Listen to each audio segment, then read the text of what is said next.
আমার মুর্শিদ কেবলা হলো শাহ সুফি জয়নুল আবেদিন মোজাদ্দেদি রহমাতুল্লাহ আলাই, তার মুর্শিদ হলো আব্দুল হাকিম রহমাতুল্লাহ আলাই, তার মুর্শিদ হলো আমিনুদ্দিন হাসনাবাদী রহমাতুল্লাহ। আমি আমার জীবতী অবস্থায় আব্দুল হাকিম রহমতুল্লাহকে দেখিনি, আমিনুদ্দিন হাসনাবাদী রহমতুল্লাহকে দেখিনি, কিন্তু আমিনুদ্দিন হাসনাবাদী রহমতুল্লাহ খলিফা মুজিবুর রহমতুল্লাহ আলাই বা আমিনুদ্দিন হাসনাবাদী রহমতুল্লাহ আরও খলিফাকে আর মুরিদকে আমি দেখেছি। আব্দুল হাকিম রহমতুল্লাহ আলাই বহু খলিফাকে দেখেছি, বহু উচ্চ পর্যায়ের মুরিদকেও দেখেছি। আমার মুর্শিদের বহু খলিফাকে দেখেছি, বহু উচ্চ পর্যায়ের মুরিদকে দেখেছি। তখন আল্লাহ রসুল সাহাবাদের ডাকলেন, তোমরা ভাবে এসো, অজু করে ওই কুয়ার পাশে গাছতলায় বসে ওখানে আমি বায়াত গ্রহণ করাবো, তোমাদের অঙ্গীকার করাবো যে তোমরা মৃত্যুর আগ পর্যন্ত কেউ পিছনে ফিরে আসবে না। এখন বনু সালমা গোত্রের নেতা জাদ বিন কায়েস সাহাবা, এখন তার ভিতরে নেফাক ঢুকেছে, সে আর বায়াত হতে আসছে না। তার ভক্ত সংখ্যা রয়েছে প্রায় 200 জন। উপস্থিত তরিকাতে সালেকিন বৃন্দ,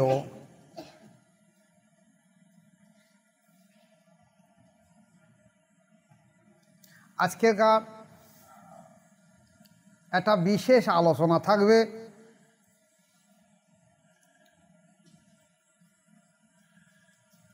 বায়াত হওয়া সত্যি কি কোরআন হাদিস দৃষ্টান্তে দলিল আছে?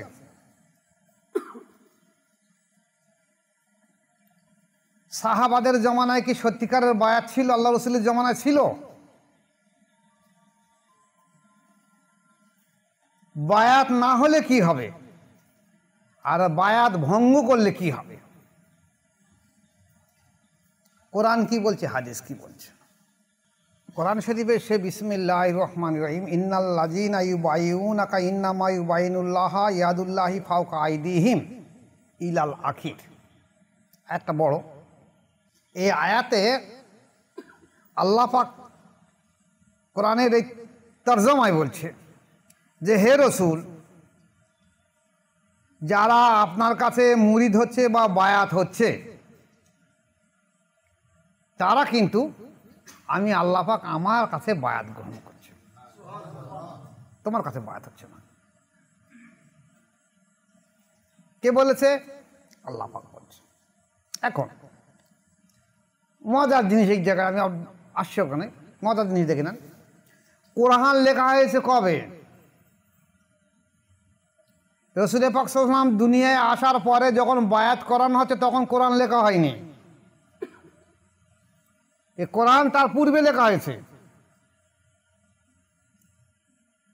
সৃষ্টিরও পূর্বে লেখা হয়েছে, পৃথিবীর পূর্বে লেখা হয়েছে। তাহলে যদি পূর্বে লেখা হয়ে থাকে, তাহলে কোরআন শরীফে যখন কথা বলা হয়েছে তাহলে নিশ্চয়ই সে দলিল ছিল, সে সময় আল্লাহ পাকের কাছে হুকুম ছিল যে এই মোতাবেক করতে হবে। আজকে আল্লাহ রসুল এসে বলিনি, এটা আল্লাহ পাক বলেছে, এবং পৃথিবী তৈরি হওয়ার আগে দলিল হয়ে গেছে, কোরআন লেখা হয়েছে। কি বলছে? হে রসুল, যারা আপনার কাছে মুরিদ হচ্ছে তারা মূলত আল্লাহ পাকের কাছে মুরিদ হচ্ছে। আল্লাহ পাকের হাত তাদের, আল্লাহ পাকের কুদরতি হাত আপনার হাতের উপরে আছে। সুতরাং যে এই অঙ্গীকার ভঙ্গ করবে, কি অঙ্গীকার? এই বায়াত ভঙ্গ করবে, সে তার ক্ষতির জন্য করবে, নিজের ক্ষতির জন্য করবে। যদি কেউ বায়াত অস্বীকার করে চলে যায়, তার ক্ষতির জন্য করবে। তারপরে সূরা ফাতিহা মনে হয় নাকি? আর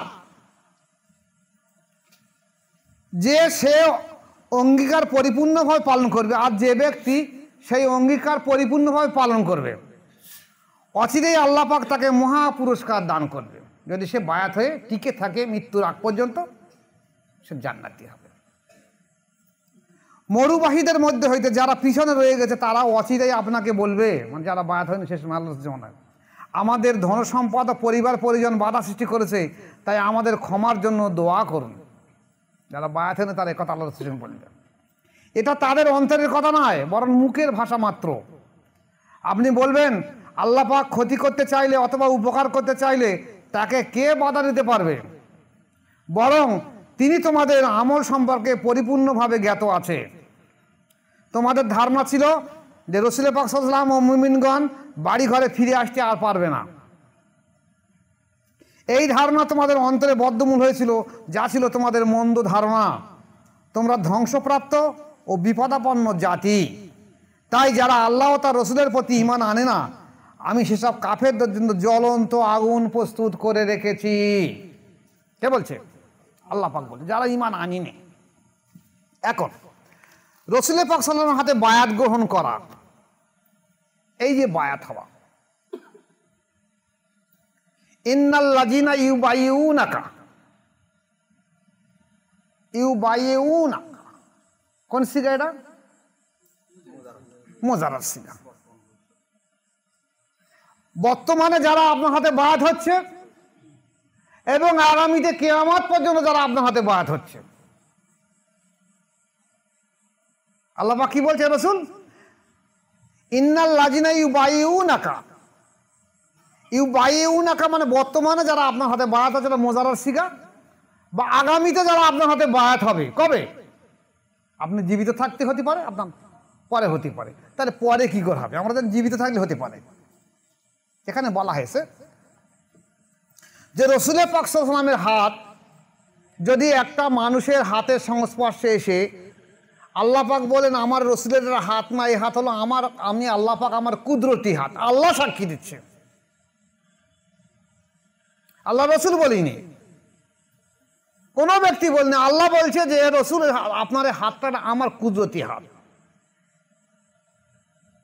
তাহলে এটা যদি আল্লাহ রসুলের কুদরতি হাত যদি আল্লাহ পাকের হাত হয়ে থাকে, তাহলে রসুল পাক সাল্লাল্লাহু আলাইহি ওয়াসাল্লামের হাতে যারা হাত দিয়েছে তাদের হাতটা কি হবে? তাদের রসুলের হাতের সংস্পর্শে এসছে। তারা যখন ফানা পেয়ে রসুল হয়েছে, তখন রসুলের সংস্পর্শের ফানা হয়ে যাওয়ার পরে তার হাত আর রসুলের হাত সমান হয়ে গেছে। যখন সে ব্যক্তি ফানা ফিল্লায় চলে গেছে, তখন ফানার মোকামে গিয়ে এই হাতের সঙ্গে আল্লাহ পাকের সম্পর্ক, এই হাত আল্লাহর হাত হয়ে গেছে।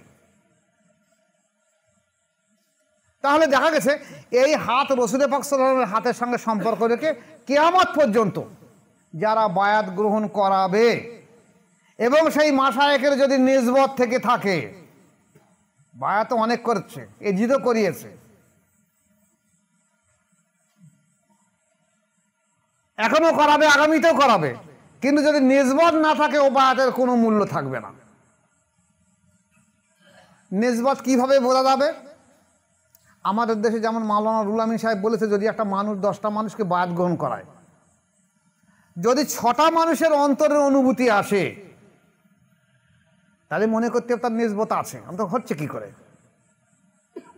এইবার আপনারা বিচার করে দেখবেন, যেখানে বায়াত গ্রহণ করবেন সেখানে গিয়ে দেখবেন যারা বায়াত আছে 10 জনের মধ্যে 6 জনা তারকে অন্তরের অনুভূতি আসছে কিনা। যদি না আসে তাহলে মনে করেন ওর নিসবত নেই, বেকার হয়ে গেছে। ও খেলাফত থাকতেই পারে, কিন্তু নিসবত নেই। এই নিসবত হচ্ছে আল্লাহর কানেকশন।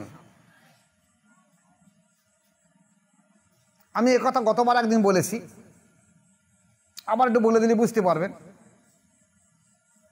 যে আমি এই মাঠে 20 বিঘে জমি চাষ করি, কিন্তু জমি আমার নাই, আমি লিজে চাষ করি বা ভাগে চাষ করি।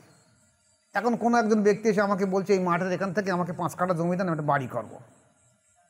জমি তো আমার না, আর আমি তাকে লিখে দিচ্ছি টাকা নিয়ে, 5 লাখ টাকা কি 10 লাখ টাকা নিয়ে জমি লিখে দিচ্ছি, যা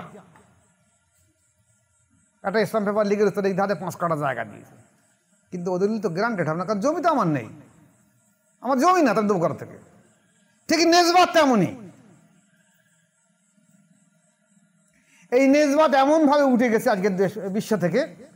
দেখবেন অন্য অনেক জায়গায় বায়াত গ্রহণ করতে এই কথা বলছে, তুমি বায়াত হচ্ছ আমার কাছে, তবে এই কথা চিন্তা ভাবনা করবে, আমার বাপ আমার দাদা তার ওসিলা করে বলবে যে তোমার কলবে ফয়েজ আসুক। আমার দাদা পীর বা আমার চাচা পীর তাদের ওসিলা করে আমার কলবে ফয়েজ আসুক। আমার ক্ষমতা নেই, আমার সম্পত্তি নেই, আর একজনের সম্পত্তি আমি দেবো কি করে? একটা মানুষের মুর্দাদের জিন্দা করে দেওয়ার ক্ষমতা হলো একটা মাশায়েখের।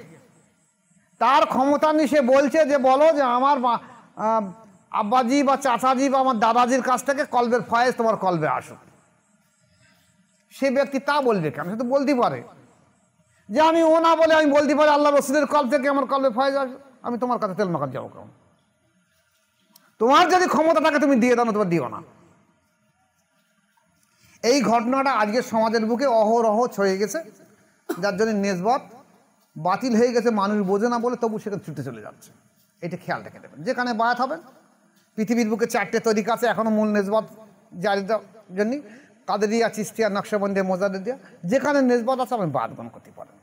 যদি বায়াত হয়ে আপনি 1 মাস, 1.5 মাস, 2 মাস, 4 মাস, 6 মাস দেখবেন যে হ্যাঁ আমার অন্তরের অনুভূতি আসছে, আমার মোরতাদেল জিন্দা করে দেওয়া হচ্ছে, আমার নফসের তাসকিয়ার দিকে এগিয়ে আসছে, আলহামদুলিল্লাহ। যদি না হয় তা মোর্শেদ পাল্টে নেবে। এখানে কোরআনের আয়াতের ফায়দা কি বলছে? সুতরাং যে এই মুরিদ হওয়ার অঙ্গীকার ভঙ্গ করবে সে তার ক্ষতির জন্য করবে। অর্থাৎ যারা রসুল পাক সাল্লাল্লাহু আলাইহি ওয়াসাল্লামের হাতে মুরিদ হয়েছেন এবং আল্লাহ পাক তাদেরকে হেদায়েত দেওয়ার অঙ্গীকার করেছেন, পক্ষান্তরে যারা মুরিদ হওয়ার অঙ্গীকার ভঙ্গ করবে তাদের ঈমানও শেষ হয়ে যাবে। আল্লাহ রসুলের হাতে হাত দেওয়ার সঙ্গে সঙ্গে আল্লাহ পাক ওয়াদা করছে, ও হাত আমার হাত, আমার কুদরতি হাত, এবং এই হাত তোমাকে জান্নাতে নিয়ে যাবে। আর যদি রসুল পাক সাল্লাল্লাহু আলাইহি ওয়াসাল্লামের হাতে হাত দেওয়ার পরে যে অঙ্গীকার ভঙ্গ করে, বায়াত ভঙ্গ করে, তাহলে সে তার নফসের জন্যই করেছে। আর বলছে পক্ষান্তরে যারা মুরিদ হওয়ার অঙ্গীকার ভঙ্গ করবে তাদের ঈমানও সঙ্গে সঙ্গে শেষ হয়ে যাবে। এর অর্থ হলো তারা পূর্বের ন্যায় কাফের প্রমাণিত হয়ে যাবে। যারা সেদিন বায়াতে অংশগ্রহণ করেনি তাদেরকে এই আয়াতে কাফের বলে আখ্যায়িত করা হয়েছে। আর অঙ্গীকার ভঙ্গকারীদের ব্যাপারে এই আয়াতে বলা হয়েছে অঙ্গীকার ভঙ্গকারীদের বায়াত নষ্ট হয়ে যাবে এবং যে ঈমান অর্জন হয়েছিল তাও শেষ হয়ে যাবে। যেটা দলিল দিয়েছে বিসমিল্লাহির রহমানির রহিম, ফামান নাকাসা ফাইন্নামা ইয়ানকুসু আলা নফসিহি, সে তার প্রবৃত্তি বা নফসের জন্য এই বায়াত ভঙ্গ করেছে। এখানে আসুন, আমি আমার জীবনে আমার মুর্শিদ কেবলা হলো শাহ সুফি জয়নুল আবেদিন মোজাদ্দেদি রহমাতুল্লাহ আলাইহি, তার মুর্শিদ হলো আব্দুল হাকিম রহমাতুল্লাহ আলাইহি, তার মুর্শিদ হলো আমিনুদ্দিন হাসনাবাদী রহমাতুল্লাহ আলাইহি। আমি আমার জীবতী অবস্থায় আব্দুল হাকিম রহমতুল্লাহকে দেখিনি, আমিনুদ্দিন হাসনাবাদী রহমতুল্লাহকে দেখিনি। কিন্তু আমিনুদ্দিন হাসনাবাদী রহমতুল্লাহ খলিফা চৈতে মুজিবুর রহমতুল্লাহ আলাইহি বা আমিনুদ্দিন হাসনাবাদী রহমতুল্লাহ আরও খলিফাকে আর মুরিদকে আমি দেখেছি। আব্দুল হাকিম রহমতুল্লাহ আলাইহি বহু খলিফাকে দেখেছি, বহু উচ্চ পর্যায়ের মুরিদকেও দেখেছি। আমার মুর্শিদের বহু খলিফাকে দেখেছি, বহু উচ্চ পর্যায়ের মুরিদকে দেখেছি। আমার জীবনে ধারণা হয়েছে কি, বহু মানুষ এসেছে বায়াত গ্রহণ করেছে, যেমন আমিনুদ্দিন হাসনাবাদী রহমতুল্লাহ কাছে, আব্দুল হাকিম রহমতুল্লাহ কাছে, আমার মুর্শিদের কাছে। দুটো একটা কথা বলে বুঝতে পারবেন। আব্দুল হাকিম রহমতুল্লাহ ঘটনা বলি। 1993 সালে তখন আমি বাংলাদেশে যাই, সাতক্ষীরা। আমার মুর্শিদ কেবলা রহমতুল্লাহ আমার কাছে ছিলেন। আমাকে বলেছেন, বাও খোকা তুমি এই খানকা শরীফে থাকবে, আমার কাছে থাকবে, আমার থেকে বাইরে বার হবে না। আমি বললাম কেন? বলো ও তুমি এখন বুঝবে না, তোমার সঙ্গে পরে বলবো। কিছু একটা গোপন করতে চাচ্ছে। তো আমার তখন কম বয়স হলে কীরকম হয়, একটু উশৃঙ্খল মতন হয়। কী হবে দেখি, খানকায় রয়েছে 1 দিন 2 দিন 3 দিন, তা কাহা তো খানকায় বসে থাকতে পারি, চুপচাপ বসে রয়েছি, খাওয়া দাওয়া করে এরকম বসে থাকে। তাহলে একটু বাইরের দিকে যাই। আর খানকা শরীফের বাইরে হেঁটে পাকা রাস্তা, মেন রাস্তা, আমি রাস্তায় এসে দেখছি একজন ব্যক্তি কোট প্যান্ট নেকটাই পরে হাতে অ্যাটাচি নিয়ে হেঁটে যাচ্ছে ঘনফন করে, আমার সামনে আসছে। আসসালামু আলাইকুম। ওয়ালাইকুম আসসালাম। আমার হুজুর তখন খানকা শরীফে বসে গেছে, আমার দেখছে যে সেই একটা হাকিম সাহেবের একটা মুরিদ আসতেছে, ও যে আবার কী বলবে এখন আমাকে বলছে আপনি কোথায় এসেছেন? আমি বলছি এই আমার দাদা পীর সাহেব আব্দুল হাকিম রহমতুল্লাহ খানকা শরীফ এসেছে। বলছে আচ্ছা আচ্ছা আচ্ছা আচ্ছা, আর জায়গা বল না, ভাষাটাই এরকম বলছে। কেন, কি হয়েছে? বলছে ও লোকের ইনসাফ আছে। 3-4 জন খেলাফত 4 লতিফায় কাজ করে, আর আমি 26 লতিফায় কাজ করে দেবো, আমার খেলাফত দেই, তাহলে ইনসাফ আছে। আমি এই কোর্টের অ্যাডভোকেট। আমি বলি এই জন্যই আপনার খেলাফত দেয় না, জানে আপনি ধ্বংস হয়ে যাবেন, জাহান্নামী হয়ে যাবেন। আজ আপনি মুর্শিদের বিরুদ্ধে কথা বলছেন কেন? বলছি এটা বেইনসাফি করার বলা যাবে না। আমি বলে এই জন্যই তো বলছি আপনি ধ্বংস হয়ে যাবেন, জাহান্নামী হয়ে যাবেন। আরো লোক জানতো বলে, আল্লাহ ওয়ালি মানুষ বলে জানতো জাহান্নামে যাবে, তো ওরা খেলাফত কি করবে? ও লোক আমার কথা শুনে গজ গজ গজ গজ চলে যাচ্ছে। আমার সঙ্গে এই কথা বলে তুমি এই জবাব দিচ্ছ, চলে গেল। আমার হুজুর খানকার থেকে দেখেছে আমার সামনে, দেখে আমার বলে খোকা ভিতরে এসো। আমি গেলাম, বলে কী বলছিল? আমি এই বলে তুমি কী জবাব দিচ্ছ? আমি এই দিচ্ছি। ঠিক বলেছে। এইসব শয়তান কিছু কি আছে বাচ্চা মসজিদের কাছে? বলে আমি তোমাকে বাইরে বাড়াতে বলি না কেন, এরকম শয়তান এখানে ভর্তি রয়েছে হাকিম সাহেবের কাছে। যারা বায়াত হয়েছিল এই শয়তান এখানে আশেপাশে ভর্তি রয়েছে। তাদের কাজ হলো একটা মানুষ ইমান আনলে তারা ইমান আনতে দেবে না। এবং এই শয়তান আমার দাদা পীর সাহেব, মানে উনি বলছেন আমার দাদা পীর সাহেব আমিনুদ্দিন হাসনাবাদী রহমাতুল্লাহ ওখানেও রয়েছে। এখানে গিয়ে দেখি তাই। এখানে গেছি, এখানে আমার অনেক অনেক কথা বলেছে, বড় বড় বয়স্ক বয়স্ক মানুষ আমাকে এই কথা বলেছে, আপনি এখানে এসেছেন কেন? আমি বললাম, তা তারা সে যে ভাষা বলেছে সব কথা আর ইউটিউবে না বলা ভালো। আমার মুর্শিদের কাছে বহু মানুষ বায়াত গ্রহণ করেছে।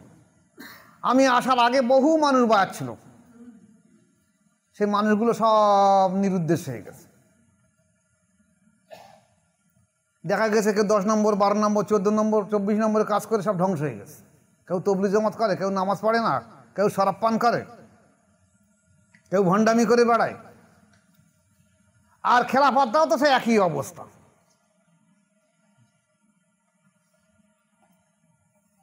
তাহলে দেখা গেছে এদের কারণটা কি? এদের ভিতরে অন্তরে নেফাক ছিল, নফসের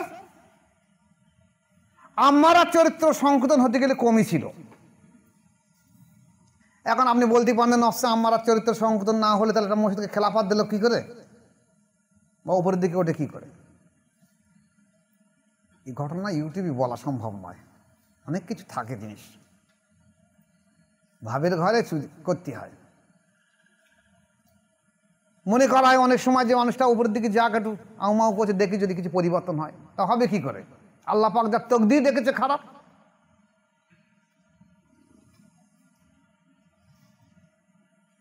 যেমন দেখা গেছে রাসূল পাক সাল্লাল্লাহু আলাইহি ওয়াসাল্লাম জামানায় এমন ছিল, যখন হুদাইবিয়া, মদিনা থেকে রাসূল পাক সাল্লাল্লাহু আলাইহি ওয়াসাল্লাম বলেন যে আমি উমরা শরীফে যাব, চতুর্দিকে ইলহাম করে দাও।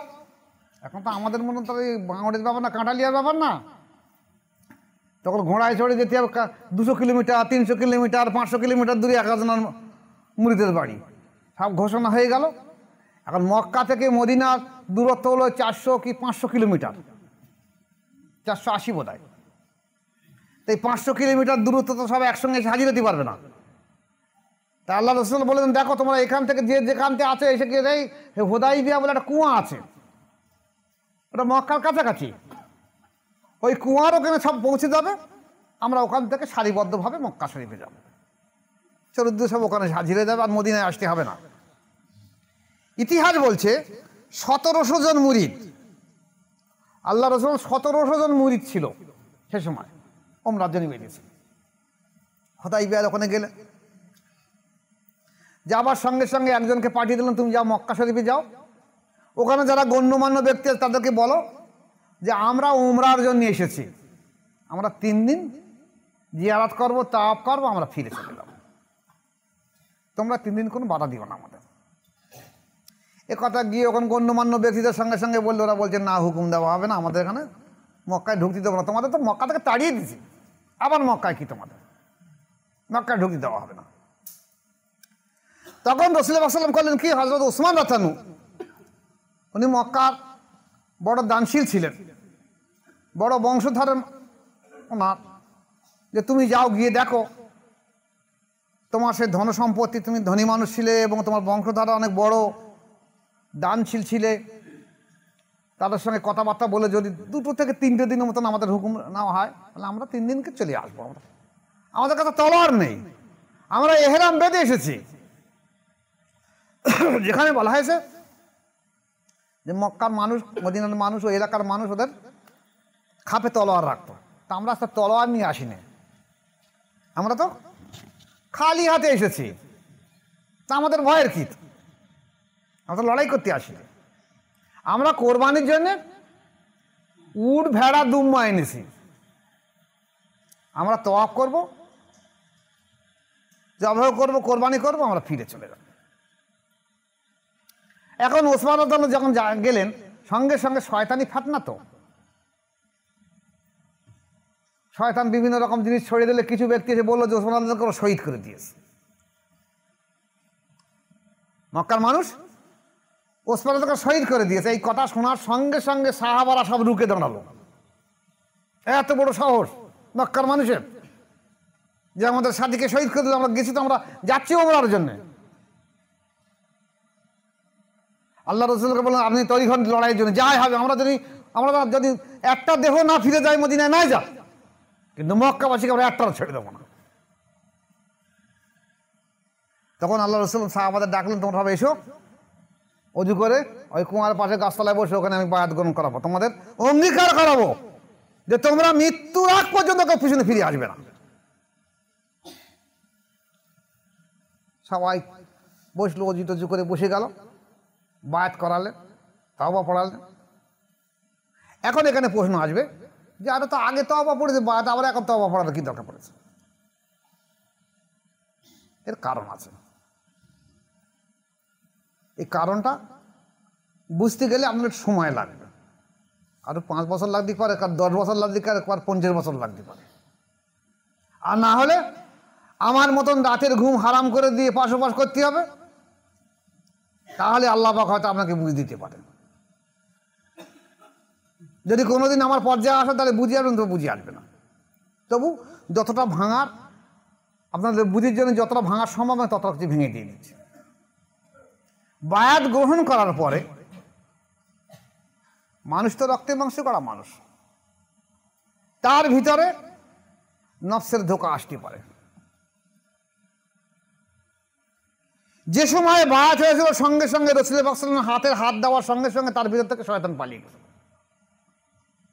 তারপর আবার দুনিয়ার কাজকর্মে কাম, ক্রোধ, লোভ, মোহ, মদ, মাৎসর্যের বহু রকম কারণে আস্তে আস্তে আবার নফস করতে পারে। তা হুজুর পাক সাল্লাল্লাহু আলাইহি ওয়াসাল্লাম বায়াত নেওয়া হবে, অঙ্গীকার নেওয়া হবে, ফের বায়াত হলেও ফের অঙ্গীকার নেওয়া হবে, দেখা যাক কারা এই দাঁড়িয়ে থাকতে পারে। এখন বনু সালমা গোত্রের নেতা জাদ বিন কায়েস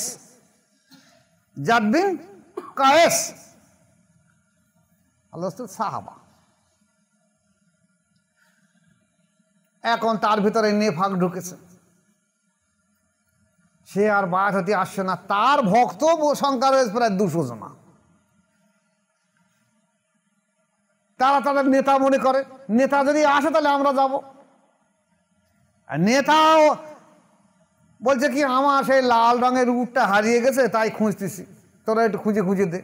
আসলে বায়াত হব না এখানে, যদি যাই আমরা খালি হাতে, আর মক্কাবাসীরা তো তলোয়ারে বসে রয়েছে, আর আমরা যাচ্ছি খালি হাতে, তা কেউ তো আর মদিনায় ফিরে আসবে না, তো যতটাই এড়িয়ে থাকা যায়।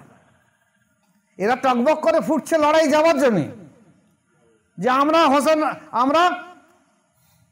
ওসমান রাতের বদলা না নে ফেরবো না, তাই যদি শহীদ হয়ে থাকে সব শহীদ হয়ে যাব। আর এরা এই বাহানা করে যে আমার উঠ হারিয়ে গেছে বলে খোঁজাখুঁজি আরম্ভ করছে, বায়াত হচ্ছে না, বারবার তাকিয়ে দেওয়া চাইছো, বায়াত হয়ে যাও, বায়াত হয়ে যাও, আমার উঠটা আমি পাই আগে, তারপর দেখি। আর ওর সঙ্গে 200 ব্যক্তি, তারাও বলে ঠিক আছে, আমাদের দলের সর্দার যদি বায়াত হয় তাহলে আমরা হব। এই 200 ব্যক্তি বায়াত হলো না। এদের ব্যাপারে আল্লাহ পাক গজব নাযিল করেছে, যে এরা জাহান্নামী হবে। একদিকে তারা বায়াতকে অস্বীকার করলো, আর দ্বিতীয় দিক দিয়ে তাদের ভেতরে মুনাফিকি ছিল বলে তারা এই সময় বায়াত না হয়ে পালিয়ে গেল অভিনয় করে। এ সম্পর্কে কোরআন বলছে বিসমিল্লাহির রহমানির রহিম, অমাল্লাম ইউমিন বিল্লাহি ওয়া রাসূলিহি ফাইন না আতানা লিল কাফিরিনা সাইরা। বলছে যারা আল্লাহ ও তার রসুলের প্রতি ঈমান আনেনি, আমি সে কাফেরদের জন্য জ্বলন্ত আগুন প্রস্তুত করে রেখেছি। কে বলছে? আল্লাহ পাক বলছে। অর্থাৎ যারা রসুল পাক সাল্লাল্লাহু আলাইহি ওয়াসাল্লামের হাতে মুরিদ হয়ে ঈমান গ্রহণ করেননি, তারা কাফের হওয়ার কারণে জাহান্নামের আগুন তাদের জন্য প্রস্তুত রাখা হয়েছে। লক্ষণীয় বিষয় হলো, ইসলাম পূর্ব কাফেরদের ঈমানি সততা প্রমাণের জন্য বায়াত হওয়ার প্রয়োজন হতো। তুমি যে ঈমান এনেছো তার প্রমাণ হলো তুমি বায়াত হও, তাহলে বোঝা যাবে তুমি ঈমান এনেছো কি না এনেছো। কিন্তু মুসলমান হওয়ার দাবি করা সত্ত্বেও যারা বায়াত হয়নি তাদেরকে সতর্ক করে বলা হয়েছে যে তোমাদের ঈমান গ্রহণের সত্যতা প্রমাণিত, তোমাদের ঈমান এনেছো সেটা সঠিক নয়। এটা বায়াত হওয়ার পরে যখন ফের বায়াত হলো না, তখন বলা হলো তোমরা যে বায়াত হলো সঠিক বায়াত হওনি, ওটা মুনাফিকি রেখে বায়াত করছে, যে কারণে তোমরা বিগত যুগের কাফেরদের মতো রয়ে গেছো, তাই তোমাদের জন্য জাহান্নাম অপেক্ষা করছে। আর যারা বায়াত হয়নি তারা জাহান্নামী, আর যারা বায়াত হওয়ার পরে ফের আল্লাহ রসুলের কাছে বায়াত হুকুম দেওয়ার সঙ্গে সঙ্গে বায়াত গ্রহণ করেননি, এরাও জাহান্নামী। এমনইভাবে এখনও যদি কেউ রসুল পাক সাল্লাল্লাহু আলাইহি ওয়াসাল্লামের এই আমলের উপর ভিত্তি করে মুরিদ হন, তাহলে সে ব্যক্তিকে হেদায়েত দেওয়ার জিম্মাদার আল্লাহ পাক হবেন ইনশাআল্লাহ। তার হেদায়েত কে দেবে? আল্লাহ পাক দেবে, যদি কেউ বায়াত গ্রহণ করে। কেননা রসুল পাক সাল্লাল্লাহু আলাইহি ওয়াসাল্লাম আর দুনিয়ায় আসবেন না, কিন্তু তার নবুয়াতের কাজ চালু থাকবে। তিনি আপন উম্মতের হাক্কানি পীর মাশায়েখদের উপরে কাজের জিম্মাদারি রেখে গেছেন। কে? আল্লাহ রসুল। তাই বলছেন আল উলামাউ ওয়ারাসাতুল আম্বিয়া, আলেমরা হলো নবীর ওয়ারিস।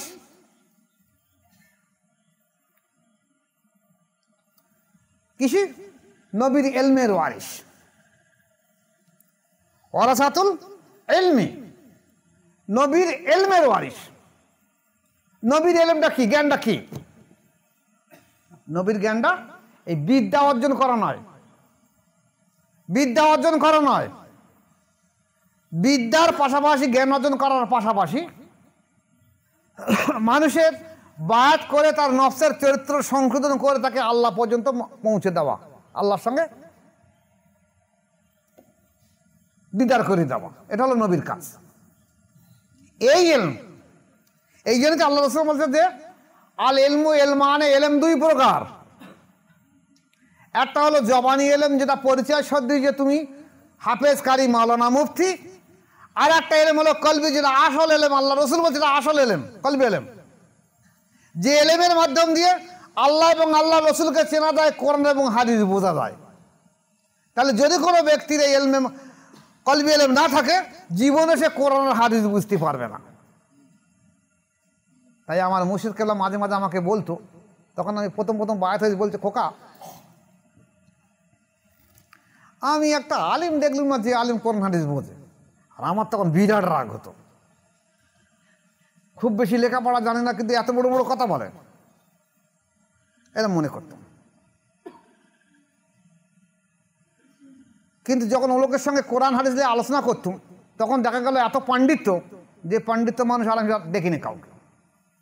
পরবর্তীকালে আল্লাহ পাক আমাকে যখন বুঝ দিল, আমিও দেখলাম যে সত্যিকারের আলেমের অভাব। যারা আছে ওই পেট পকেটি আলেম, মাদ্রাসা করে খাওয়ার আলেম, মানে মানুষ যে সৎ পথে হোক এ নয়, মানুষের মাথায় টুপি পরিয়ে আমি করে খাবো, তোরা জাহান্নামে যাবে, তা তোরা যাবে, আমার তাতে কি যাস।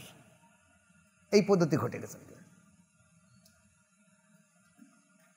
তাই রসুল পাক সাল্লাল্লাহু আলাইহি ওয়াসাল্লাম এলমের সম্পর্কে আল্লাহ রসুল বলছে আল ইলমু ইলমানে, এলেম দুই প্রকার। উনি নিজে বলে এলম দুই প্রকার, একটা কলবি এলেম, এটাই আসল এলেম। এবং ওনার সাহাবারা সেটা করিয়ে গেছে। এমনকি চারটে তরিকার যে ইমাম মালিক রহমতুল্লাহ আলাইহি বলেছেন যে প্রত্যেকটা মানুষের 10টা লতিফা শিকার ফরজে আইন, কলবু সেরকপি আকফা নস আবাতুস খাকবাদ, আর বাকিগুলো নফল। তাহলে এই শিক্ষা ফরজে আইন হওয়ার পরেও দেখা যাচ্ছে আজকে আমাদের দেশের আলেম ওলামারা যারা লেখাপড়া শিখে তারা বলছে বায়াত হওয়ার প্রয়োজন নেই। তাহলে সাহাবারা ভুল করেছে, অলিয়ারা ভুল করেছে, 4 ইমাম ভুল করেছে, 4 তরিকার ইমাম ভুল করেছে, 4 শরিয়াতের ইমাম ভুল করেছে।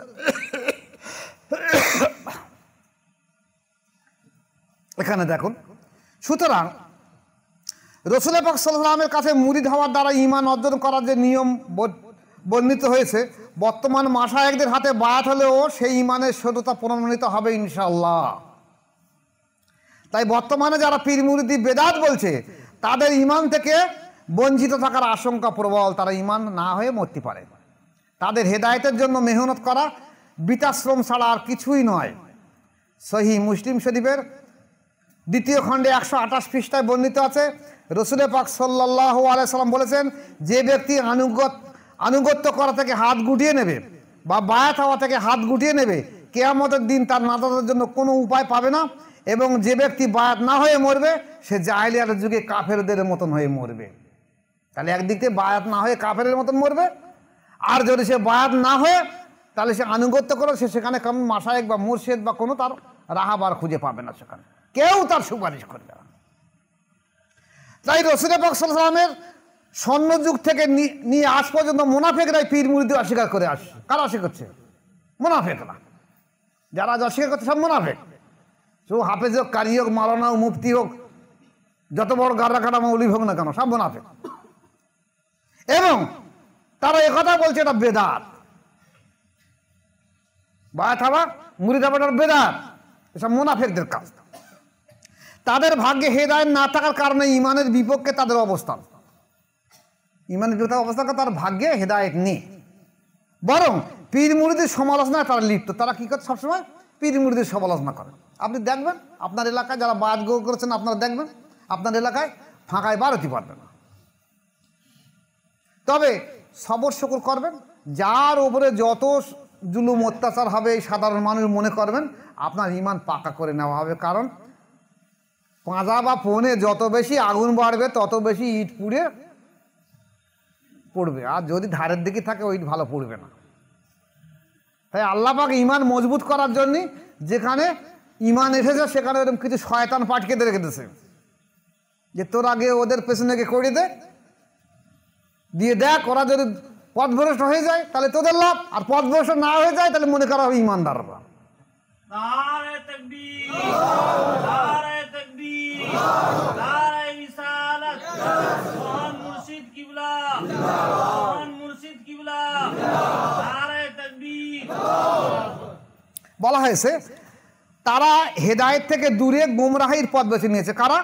এ বিষয় নিয়ে তাদের সাথে তর্ক বিতর্ক করা অর্থহীন। তারা তো গোমরাহি পথ, তাদের সঙ্গে তর্ক করবে কেন? হে আল্লাহ, আমাদেরকে রসুল পাক সাল্লাল্লাহু আলাইহি ওয়াসাল্লামের পীর মুরিদের তরিকায় চলতে সাহায্য করুন এবং আমাদের আপনার সাথে সম্পর্ক দান করে আখিরাতের নাজাত দেওয়ার ব্যবস্থা করুন। আল্লাহুম্মা আমিন।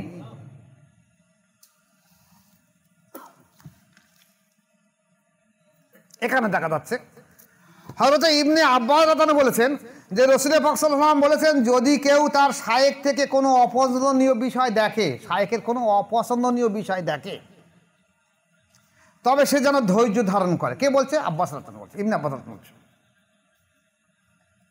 কারণ যে ব্যক্তি মুসলমানদের দল থেকে অর্ধ হাত দূরে সরে যাবে তার মৃত্যু জাহেলিয়াতে বেঈমানদের মতন হবে। বুখারী শরীফের 2য় খণ্ড 1045 পৃষ্ঠা।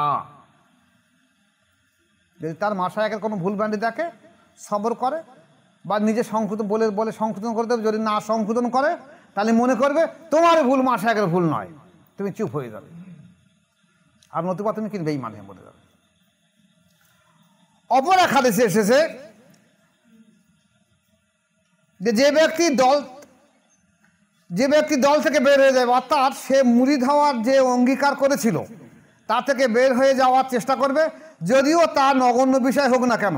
সেদিকে ইশারার অর্থ অর্ধ হাত দূরে সরে যাওয়ার কথা বলা হয়েছে বুখারী শরীফের 2য় খণ্ড।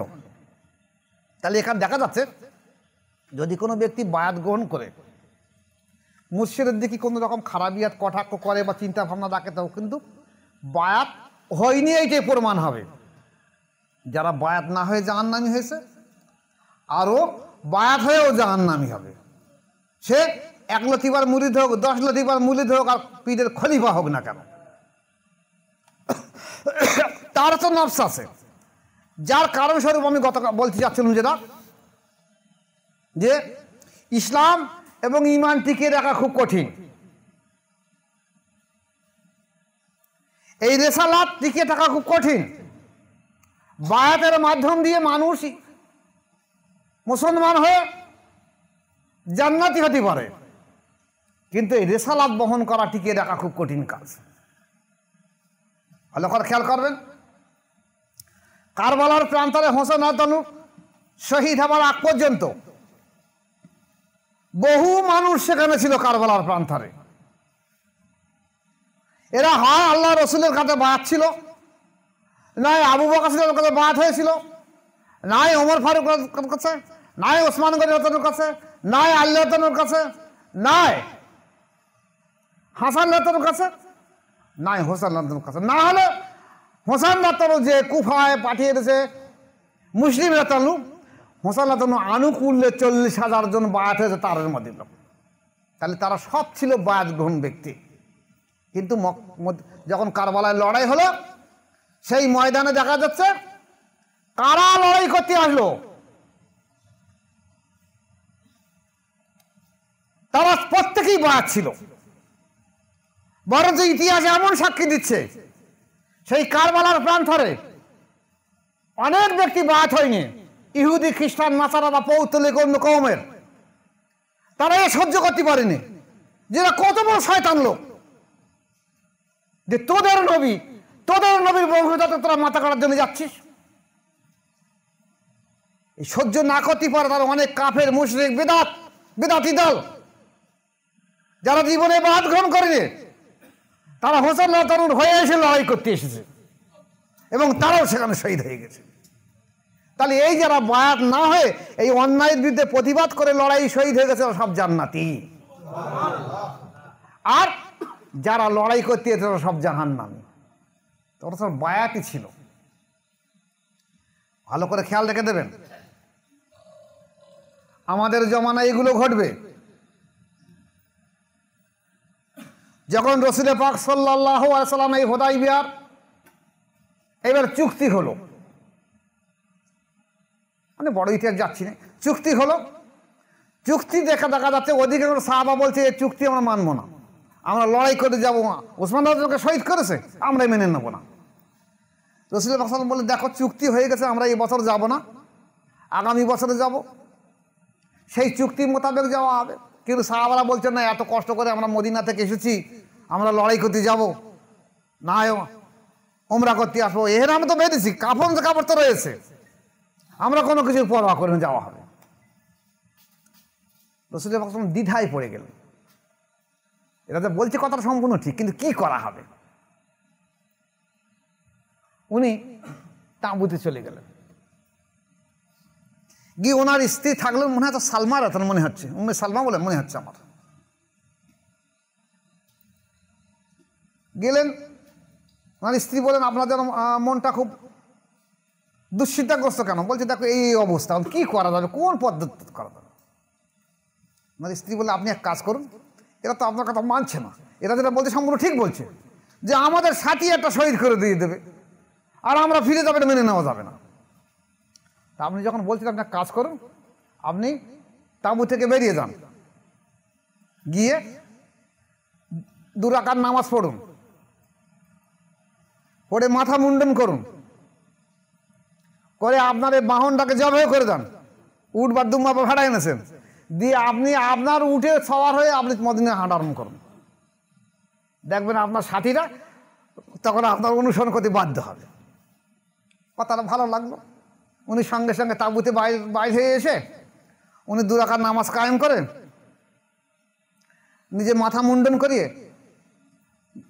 কোরবানি করে দিয়ে উনি বলছেন আমি বেরিয়ে যাচ্ছি, তোমরা চলে আসে। এইবার সাহাবারা চিন্তা করলে সমস্যা করছে, রসুল যখন বলেছে কী করা যাবে, তাড়াতাড়ি ঝমাঝম সব নামাজ পড়ে ঝমাঝম মাথা মুন্ডন করে জবাই করে দে, ওই ভেবে রেখে চাষিকে রসুলের সঙ্গে চল। এই হাদিস থেকে প্রমাণিত হয় কখনো কখনো স্ত্রীর সঙ্গে পরামর্শ করতে হয় অনেক জিনিস, সর্ববিষয় নয়, তবে কখনো কখনো।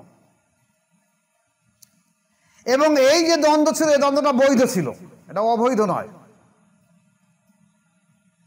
কিন্তু যারা বায়াত হয়নি ওরা অবৈধ হারাম কাজ করেছে।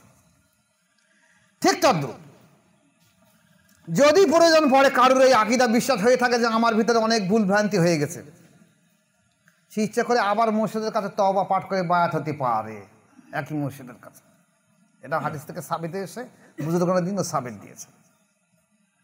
সে গুনাহ কবিরা করেছে।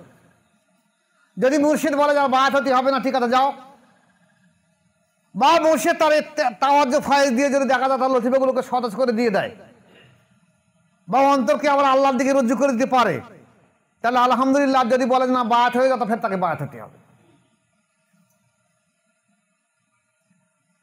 তাহলে এই হাদিস থেকে আজকের আলোচনা সাবেত থাকলো কি, যে বায়াত যারা হবে না তারা তো এমনি জাহান্নামী হবে, আর যারা বায়াত হয়ে মুর্শিদকে অবজ্ঞা অস্বীকার করবে, বায়াতকে অস্বীকার করবে, ওরাও জাহান্নামী হবে। এবং যদি বলা হয় আমরা বুঝবো কি করে, হ্যাঁ আপনি যদি বেঁচে থাকবেন তারা মরার আগে দেখে যাবেন, বহু মানুষ এরকম থাকবে। কারণ আমি আমিনুদ্দিন হাসনাবাদী রহমতুল্লাহের বহু মুরিদকে দেখেছি, আব্দুল হাকিম রহমতুল্লাহের বহু মুরিদকে দেখেছি, আমার মুর্শিদের বহু মুরিদকে দেখেছি। যারা এই পাঁচ স্লিপ খেয়েছে তাদের শেষ পরিণতি কি হয়েছে আমি বলবো না, নামগুলো বলা ঠিক নয় আমার পক্ষে। বহু ব্যক্তি আমি জানি, কারণ ওই 3-4 পুরুষের কথা বলতেছে। আর আমার পরের ঘটনাগুলো আমি আর বলতে পারতেছি না, তাই আমি নোট করে লিখে রেখে যাচ্ছি। যদি আল্লাহ পাক আপনাদেরকে তৌফিক দেয়, আমার পরবর্তীকালে আমার এই ওসিয়াতগুলো নোটগুলো দেখে নেবেন যে আমি কার কার বিষয়ে কী লিখে গেছি। বন্দুকের গুলি ফটকাবে, কিন্তু এই গুলি ফসকাবে না, কারণ এটা আল্লাহ পরে তো হুকুমের উপরে আমি লিখে রেখে যাচ্ছি।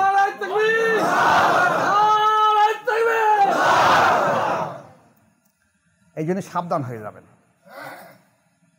মুর্শিদকে কখনো মুর্শিদ বলে মানবেন না। মুর্শিদকে আজকেকার জামানায় আপনি আপনার নায়েবে নবী বলে মেনে নেবেন, তাহলে আপনার পক্ষে সহজ হবে তরিকায় টিকে থাকা। আর যদি আপনি মুর্শিদকে মুর্শিদ মনে করেন যে ফোনলার ছেলে ফোনলা, তা ও আবার মুর্শিদ আমি মুর্শিদ বলবো, কেউ বলে আব্বা তো আমি বলবো, কেউ বলে বাপ তো আমি বলবো, আমার সবক পাঠে ঠিক আছে, ঠিক আছে। মুর্শিদকে নায়েবে নবী বলে মেনে নেবেন। হাদিস শরীফ এসেছে যে বনি ইসরাইল বংশের এমন অনেক নবী এসেছে আল্লাহ রাসূলের মধ্যে, তাদের থেকে আমার উম্মতের অনেক ব্যক্তির দরজা সমান অনেক বেশি। তারা কারা? আমি হাদিসে বহু গবেষণা করেছি, বহু গবেষণা করার একটা জায়গায় হাজির করেছি।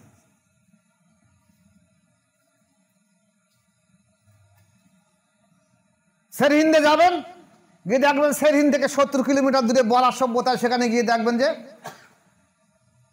13 থেকে 23 জন নবীর মাজার আছে। তারা মুজাদ্দ আল-বেসাম মকতুবাত শরীফের মধ্যে লিখেছে যে এই নবীগুলোর নাম আমি সব জানি, আমাকে আল্লাহ পাক জানিয়ে দিয়েছে। এদের অধিকাংশ একটা মুরিদ, সব থেকে বেশি হল 2টো মুরিদ একার জন্য। এদের কম, এদের এলাকার মানুষ এত জুলুম অত্যাচার করেছে যে ওরা পালিয়ে এসে এই বনে, এই সেরহিন, এই হিন্দুস্তানের এই বাঘেদের জঙ্গলে ওরা এসে আত্মগোপন করে রয়েছে, এবং এখানে মারা গেছে, এখানে তাদের দাপন কাপন হয়ে গেছে। তাহলে একটা নবীর যদি এই অবস্থা ঘটে থাকে, আপনি আসুন নবীর জামানায় নূহ আলাইহিস সালামের ছেলেরা ওনাকে মানি না, লূত আলাইহিস সালামের স্ত্রী ছেলে মেয়েরা ওনাকে মানি না।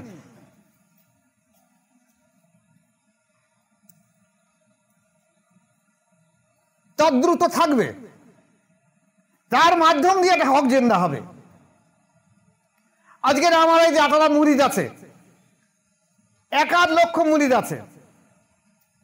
যদি কোনো ব্যক্তি সঠিকভাবে ঈমান এনে এবং সঠিকভাবে দাঁড়িয়ে থাকে মৃত্যুর আগ পর্যন্ত, মুজাদ্দ আল-বেসাম রহমাতুল্লাহর বক্তব্য অনুযায়ী বেশক সে ব্যক্তি জান্নাতি হয়ে যাবে।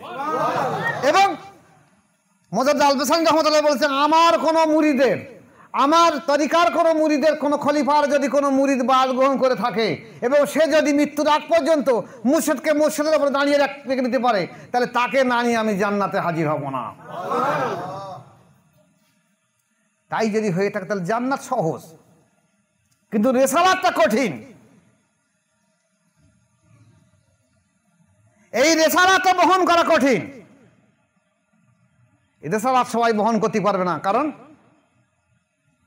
সবার ঘাড় সোজা না, যে 2 মণ 4 মণ বাতাস চাগিয়ে দিলে নিয়ে যাবে, ঘাড় মুখ দুমড়ে পড়ে মরে থাকবে।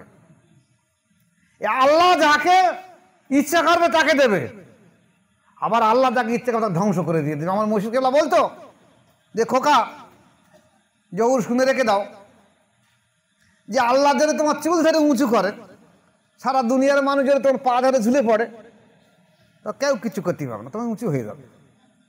আর আল্লাহ যদি তোমার ঘাড় ধরে বসিয়ে দেয় আর সারা দুনিয়ার মানুষ যদি তোমার ঘাড় ধরে উঁচু করে, কেউ কিছু করতে পারবে না। তা আল্লাহ পাকের ইচ্ছা। তা আল্লাহ যদি কোনো ব্যক্তিকে মূল রেসালাত দিয়ে, বেলায়েত দিয়ে, কামালত দিয়ে পাঠিয়ে দিয়ে দেয় যে এর মাধ্যম দিয়ে আমি দিনকে জিন্দা করব, এই ব্যক্তিকেও যারা স্বীকার করবে তারা সব জাহান্নামে হয়ে ধ্বংসপ্রাপ্ত হয়ে যাবে। আমি আমার জীবিত অবস্থাতে বহু কিছু দেখেছি, আর ইউটিউবের মধ্যে সেসব আর না বলাই ভালো। বলছে এই কথা যে রেসালাত বহন করা কঠিন।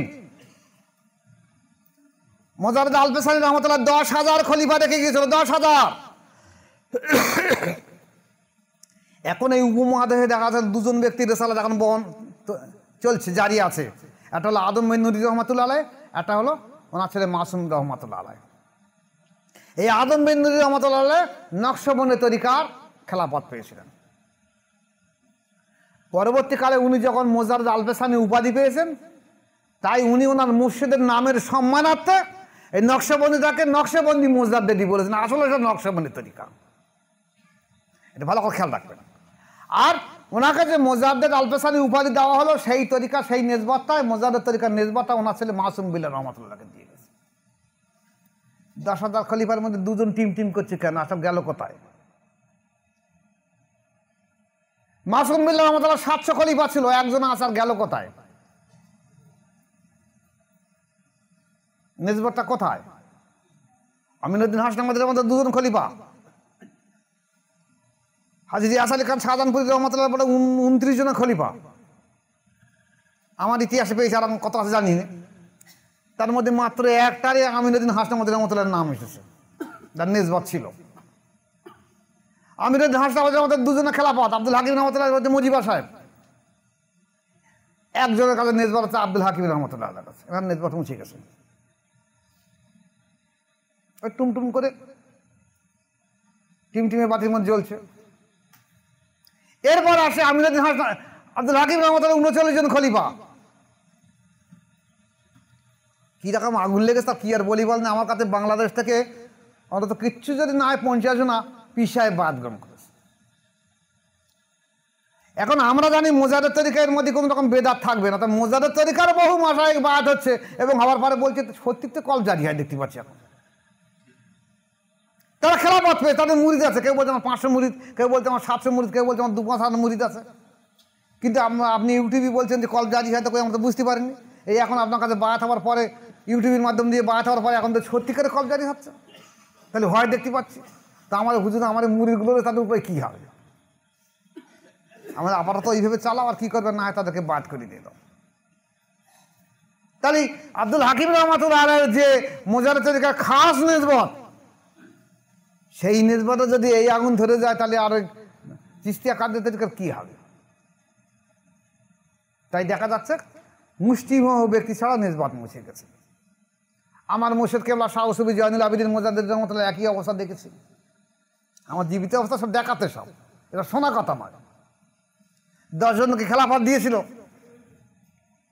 এই নেসবত অন্তিম মিলে চলে গেছে। এখন আপনারা একটু গবেষণা করলে বুঝতে পারবেন। আমার হুজুর বলে গিয়েছিল এবং আমাকে লিখিত দিয়ে গেছিল যে আমার মৃত্যুর পরে খলিফাগুলোর অবস্থা কী হয় খোকা দেখে রেখে দেবে, এবং এটা এই হবে, এটা এই হবে, এটা এই হবে, লিখিত দিয়ে গেছে। সে লিখিত কাগজ আমার কাছে পেয়ে গেছে, এখন খুঁজতে হবে কোথায়, সব লিখিত দিয়ে গেছে। তাহলে দেখা গেছে বায়াত হয়ে যদি সত্যিকারে টিকে থাকে সে ব্যক্তি জান্নাত সহজ, কিন্তু নেসবত জারি রাখা কঠিন। মুসলিমের 1-2 মাধ্যম দিয়ে নেসবত যাবে। এই যে নবীগুলো এসেছে, ওদের 1-2 মুরিদ মানে ওখানে নেসবত রয়েছে, ওই 1-2 নেসবত বহন করার মতন ক্ষমতা ছিল, কিন্তু তাও রাখতে পারেনি।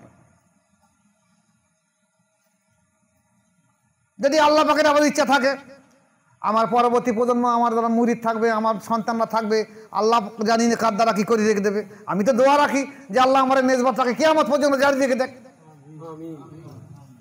এবং যার দ্বারা হয় হোক, আমার সন্তানের দ্বারা হোক, অন্য কারোর দ্বারা হোক, নিসবতটা জারি থাকে। কারণ ইসলামের যে অবস্থা, এই অবস্থার মাধ্যম দিয়ে বর্তমানে যদি নিসবত না থাকে তো ইসলাম মুছে যাবে।